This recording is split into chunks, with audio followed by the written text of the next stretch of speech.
রক্তের কোনো বিকল্প নেই। একজন মানুষের দান করা রক্তই পারে আরেকজনের জীবন বাঁচাতে। এই বার্তাকে সামনে রেখে মানিকনগর ল কলেজ প্রাঙ্গণে আয়োজন করা হয় রক্তদান শিবিরের। শিবিরে উপস্থিত ছিলেন স্থানীয় বিধায়ক মুস্তাফিজুর রানা, ডোমকল সুপার স্পেশালিটি হাসপাতালের সুপার ডাক্তার কৌশিক আদিত্য এবং উদয়ের পথে সংগঠনের সম্পাদক ফারিদ আনসারি সহ বিশিষ্ট ব্যক্তিরা। অনুষ্ঠানে অতিথিরা রক্তদাতাদের উৎসাহিত করেন এবং বলেন, সমাজের প্রতি দায়িত্ববোধ থেকেই প্রত্যেক সুস্থ মানুষের নিয়মিত রক্তদানে এগিয়ে আসা উচিত। বিশেষ করে থ্যালাসেমিয়া আক্রান্ত শিশু, দুর্ঘটনাগ্রস্ত ও মুমূর্ষ রোগীদের জন্য রক্তদান অত্যন্ত গুরুত্বপূর্ণ। মানবিক সংগঠন উদয়ের পথে দীর্ঘদিন ধরে রক্তদান শিবির, বিনামূল্যে চিকিৎসা পরিষেবা এবং অসহায় মানুষের পাশে দাঁড়ানোর মতো বিভিন্ন সামাজিক কর্মসূচি পরিচালনা করে আসছে। সংগঠনের সম্পাদক ফরিদ আনসারি জানান, মানুষের জীবন বাঁচানোর এই মহৎ কাজে আরও বেশি মানুষকে যুক্ত করাই তাদের মূল লক্ষ্য। মানিকনগর ল কলেজের এই উদ্যোগ আবারও দেখিয়ে দিল, মানুষের পাশে দাঁড়ানোর সবচেয়ে বড় পরিচয় হলো মানবিকতা। রক্তদাতাদের এই উদ্যোগ সমাজে ছড়িয়ে দিক সহমর্মিতা ও ভালোবাসার বার্তা। মানিকনগর ওয়েলফেয়ার সোসাইটির উদ্যোগে ব্লাড ডোনেশন ক্যাম্প করেছিল। এখানে ল কলেজ আছে, জানেন আপনারা, সেই ল কলেজের ছাত্রছাত্রীরা, এখানকার যারা অর্গানাইজার, তারা হচ্ছে যে এই ব্লাড ডোনেশন ক্যাম্প করেছে। এটা খুবই ভালো উদ্যোগ। এই ধরনের উদ্যোগ আমাদের প্রয়োজন। সেইখানেই আমাকে আমন্ত্রণ করা হয়েছিল, আমি এসেছিলাম। ওনারা ছিলেন, শামসুল সাহেব মূলত উদ্যোক্তা আমাদের এই বিষয়ে। তো সেই জন্য আমি এই যে উদ্যোগ রক্তদানের, তার জন্য হচ্ছে যে আমি ধন্যবাদ জানাচ্ছি এবং সর্বোপরি আমাকে এখানে আমন্ত্রণ জানানোর জন্য এখানকার অর্গানাইজারদেরকে ধন্যবাদ জানাচ্ছি। ঠিক আছে, অসংখ্য ধন্যবাদ। আসলে আমার বলার কিছুই নেই, ইতিমধ্যেই আমাদের মাঝে উপস্থিত আছেন দমকলের বিধায়ক মুস্তাফিজুর রহমান মহাশয়। তিনি অনেকটাই বলে দিয়েছেন।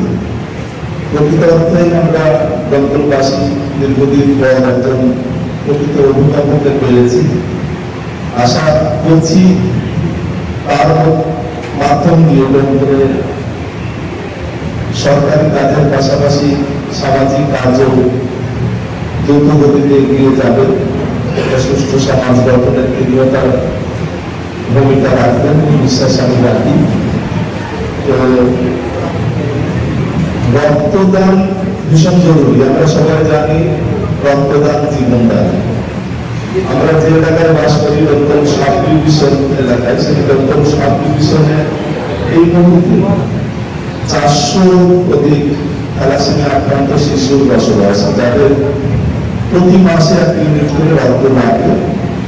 তাদের সেই রক্ত না দিতে পারলে তাদের জীবন সংশয় দেখা দেয়। এছাড়াও প্রেগনেন্সি এবং অন্যান্য অ্যাক্সিডেন্টাল কেস মিলিয়ে প্রায় প্রত্যেক দিনই 40 থেকে 50 ইউনিট রক্ত আমাদের দমকল হাসপাতালে লাগে। উদয়ের পথে মানবিক সামাজিক স্বেচ্ছাসেবী সংগঠন বিভিন্ন রকম ভাবে চেষ্টা করে, বিভিন্ন অনুষ্ঠানের মধ্য দিয়ে যুব সমাজ যারা আছে তাদের বোঝানোর মধ্য দিয়ে যে রক্তদান করাটা ভীষণ জরুরি।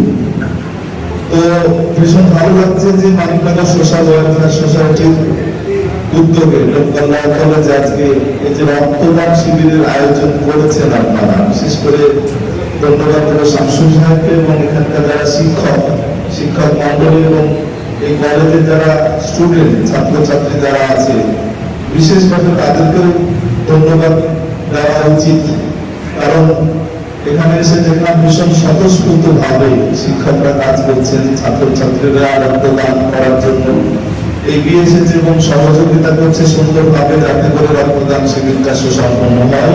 এবং আমার দেখা এই 18 বছর উদয়ের মধ্যে সংগঠনের পক্ষ থেকে বিভিন্ন সমাজ সেবামূলক কাজকর্ম করতে গিয়ে আমি কখনো দেখিনি যে এইভাবে এত সুন্দরভাবে কোনো স্কুল রক্তদান কর্মসূচির আয়োজন করেছে।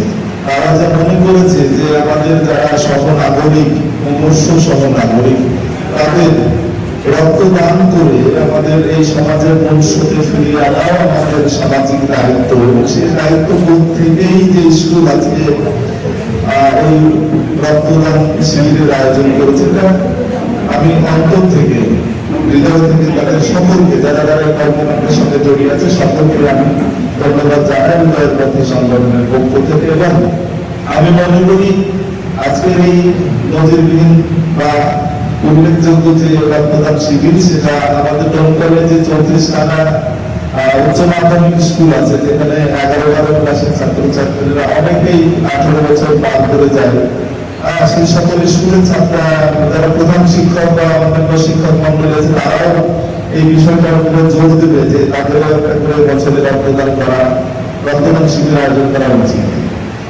তো আমি খুব সামান্য মানুষ, আমাকে এখানে বলতে দেওয়ার জন্য এবং আনন্দ জানানোর জন্য মানিকনগর সোশ্যাল ওয়েলফেয়ার সোসাইটির সকল কর্মধারের কর্মকর্তা এবং অন্যান্য যারা আছেন, তাদের সকলকে আমার সংগঠনের পক্ষ থেকে শুভেচ্ছা অভিনন্দন, ধন্যবাদ জানিয়ে আমি আমার বক্তব্য শেষ করছি।